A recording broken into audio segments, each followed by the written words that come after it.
Welcome back to my channel. So ఈరోజు March 8 Shivaratri and అలాగే women's day కూడా. So women's day అంటే ఏంటి? మహిళల దినోత్సవం. సో అందరూ ఈరోజు స్టేటస్లో పెట్టుకుంటున్నారు సోషల్ మీడియాలో హ్యాపీ ఉమెన్స్ డే, మహిళల దినోత్సవ శుభాకాంక్షలు, ఇవన్నీ స్టేటస్లో పెడుతున్నారు. ఇదంతా ఇది నడుస్తుంది కదా. సో నాకు ఒకటి అర్థం కావట్లేదు. సో ఎందుకు మనం హ్యాపీ ఉమెన్స్ డే జరుపుకోవాలి? అసలు హ్యాపీ ఉమెన్స్ డే అంటే మీనింగ్ ఏంటి? అసలు ఉమెన్స్‌కి ఎక్కడైనా సెక్యూరిటీ ఉందా? అసలు ఉమెన్స్‌ని అందరూ చూసుకుంటున్నారా బాగా? వాళ్ళకి రెస్పెక్ట్ ఇస్తున్నారా? వాళ్ళు భద్రతగా ఉన్నారా? ఒక్కసారి మీరు ఆలోచించండి. మనం ఉమెన్స్ డే అని సెలబ్రేషన్స్ చేసుకుంటున్నాం కదా. సో మనకి రీసెంట్‌గానే 3 ఇన్సిడెంట్స్ అయితే జరిగాయి మనకి. సో ఒకటైతే బ్రెజిలియన్‌కి చెందిన ఒక ఆవిడ తన హస్బెండ్‌తో తను బైక్ మీద టూరిస్ట్ చేసుకుంటూ వచ్చింది. సో ఆమెని మన ఇండియా వాళ్ళు రేప్ చేశారు. తన హస్బెండ్‌ని కొట్టి మరి తన హస్బెండ్ ముందే తనని దారుణంగా అయితే తనని రేప్ చేశారు. సో ఇది సోషల్ మీడియాలో నడుస్తుంది. కానీ దీనికి ఇంకా జస్టిస్ రాలేదు. ఇంకా పట్టించుకోలేదు. అలాగే ఒక ఆటో డ్రైవర్ కూతురు, అమ్మాయికి ఎంత ఏజ్ ఉంటుందో తెలుసా మీకు? ఓన్లీ 9 ఇయర్స్, అంటే 5th క్లాస్ చదువుతున్న అమ్మాయి అంట. 6 వ్యక్తులు ఆ అమ్మాయిని రేప్ చేశారు. అంత చిన్న పిల్లని. ఆ అమ్మాయి స్కూల్కి వెళ్ళొచ్చి మార్చి 2న ఆడుకుంటుందంట. ఈవినింగ్ వాళ్ళ అమ్మకి చెప్పి బయట నేను ఆడుకుంటా అమ్మ అంటే, సరే తల్లి వెళ్ళు అని చెప్పిందంట వాళ్ళ అమ్మ. సో తను ఇంకా బయటనే ఆడుకుంటుంది కదా అని తన తల్లి వెయిట్ చేస్తుంది. కానీ ఇంకా ఇంటికి రాకపోయేసరికి ఎక్కడుందని వెతికితే అసలు దొరకలేదు. తన తండ్రికి కాల్ చేసి చెప్పింది. ఇలా దొరకకపోతే పోలీస్ కంప్లైంట్ ఇచ్చారు. పోలీస్ కంప్లైంట్ ఇచ్చిన 3 డేస్కి ఆ అమ్మాయి దొరికింది. ఎక్కడ దొరికిందో తెలుసా? ఒక మురికి కాలువలో కంపు కొడుతున్న దగ్గర దొరికింది ఆ అమ్మాయి. ఇది ఎంత దారుణం అండి. అందులో 2 మైనారిటీలంట. వాళ్ళిద్దరు గంజాయిలో ఉన్నారంట. గంజాయిలో ఈ దారుణం చేశారని వాళ్ళే ఒప్పుకున్నారంట.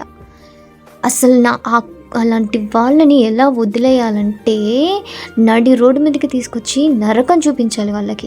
మళ్ళీ ఇంకోటి ఏంటంటే ఇందులో అసలు నమ్మరు మీరు చెప్తే, 50 సంవత్సరాల వాడు, అంటే వాడికి మనవరాలు లేదా? వాడికి అసలు బుద్ధి ఉందా? మనిషేనా వాడు? అసలు 55 సంవత్సరాల వాడికి 5th క్లాస్ చదువుకునే అమ్మాయితోనా? ఎక్కడుందండి ఇది? ఒకసారి అందరూ ఆలోచించండి. మనం సోషల్ మీడియాలో ఇలా జరిగింది అలా జరిగిందని మనకు తెలిసిన న్యూస్ చెప్తున్నాం, కానీ మనకి తెలియని వార్తలు ఇంకెన్నో ఉండుంటాయి. అది మనకి ఎవరికీ తెలీదు. కానీ దీన్ని అంతా ఎలా ఆపాలి? ఎవరు ఆపగలుగుతారు? దీన్ని అందరూ ఒక స్ట్రాంగ్గా తీసుకొని అమ్మాయిలకి సేఫ్టీ ఇవ్వండి అని అంటే ఎవరు ఇస్తున్నారు సేఫ్టీ? అమ్మాయికి ఎక్కడ సేఫ్టీ లేదు. 9 నెలల పిల్ల దగ్గర నుంచి 60 ఏళ్ళ ముసలావాళ్ళ వరకు ఎవరిని వదలట్లేదు వీళ్ళు. అమ్మాయికి జాబ్ చేసుకునే దగ్గర సేఫ్టీ లేదు. ఇంట్లో ఒక్కతున్నా సేఫ్టీ లేదు. బయట ఎక్కడ పని చేసినా సేఫ్టీ లేదు. చిన్నపిల్లలు స్కూల్కి వెళ్ళినా సేఫ్టీ లేదు. ఇంకా ఎంతమంది కాపలా ఉండాలి?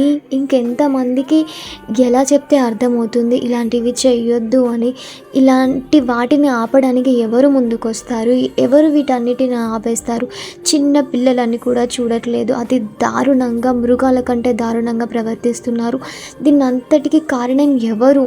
అసలు దీన్ని ఎలా ముగించాలో కూడా ఎవరికి అర్థం కావట్లేదు. దీని మీద ఎవరు సీరియస్ యాక్షన్ కూడా తీసుకోవట్లేదు. మనకేంటంటే 1 రోజులు 2 రోజులు మనం ఈ న్యూస్ మర్చిపోతాం కావచ్చు, కానీ ఆ పిల్లలకు, ఆ ఆడవాళ్ళకు జరిగిన అన్యాయానికి వాళ్ళ ఫ్యామిలీ వాళ్ళు చచ్చే వరకు అనుభవిస్తూనే ఉంటారు ఈ బాధని.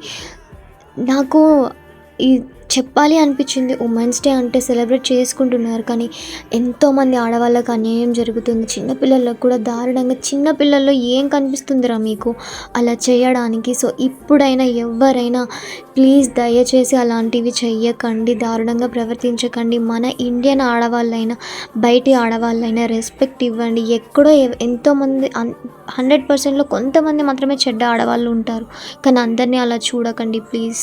ఇంకోటేంటంటే ఆ బ్రెజిలియన్ హస్బెండ్ అండ్ వైఫ్ వాళ్ళు ఇండియాని కూడా ఏం అనట్లేదు. ఇండియా అంటే ఎంత గొప్పది అని వాళ్ళు పొగుడుతున్నారు. అలాగే ఇండియాలో కొంతమంది మాత్రమే ఇలా బిహేవ్ చేశారని వాళ్ళు మన ఇండియాని దూషించడం లేదు. సో, ప్లీజ్ ఇండియా పరువు తీయాలని ఎవరు ట్రై చేయకండి. ఒకవేళ ఇలాంటి వాటికి శిక్షలు కఠినంగా పడాలని మీరు అందరూ జస్టిస్‌ని కోరండి. అండ్ ఈ వీడియోలో తప్పుంటే ఐయామ్ సారీ.